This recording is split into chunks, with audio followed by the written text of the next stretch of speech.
Hey guys, today I'll be showing you how to install WhatsApp on Ubuntu. I'll be sharing this content in the description box. You may refer to that. So first, download the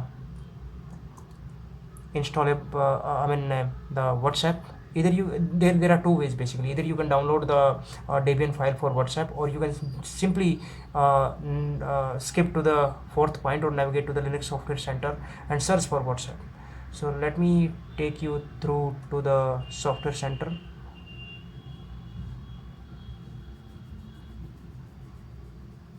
I could go for downloading this Debian package and then clicking on the Debian package. That's a pretty initially pretty useful, and we can do that as well.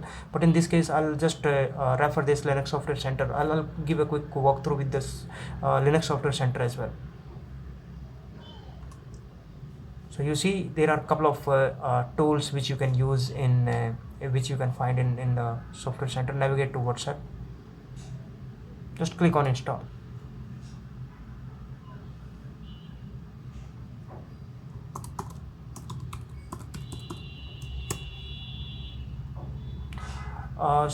Just a quick thought, sometimes we feel that Linux is not good because we didn't try that actually. Most of the open source projects are running on Linux, and there are a lot of applications or open source applications are there for which you have to pay to some other parties. For example, Office Suite.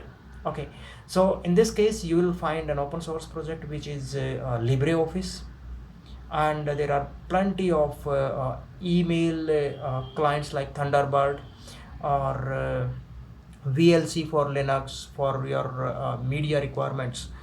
A lot of things are there in Linux. Give a try, especially give a try if you are using pretty old machine, or so that you can make use of your legacy hardware. Let's wait for a moment till the time it gets installed. Now the WhatsApp is installed. You can refer. It is installed since it is referring giving us a remove button actually. So I'll just navigate it back, search for WhatsApp,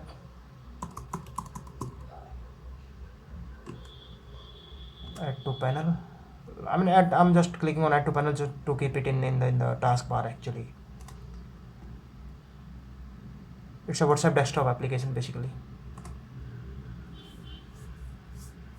Now you scan your QR code with your mobile device and you are ready to go. Thank you. Thanks for watching. Please don't forget to subscribe the channel. Thank you.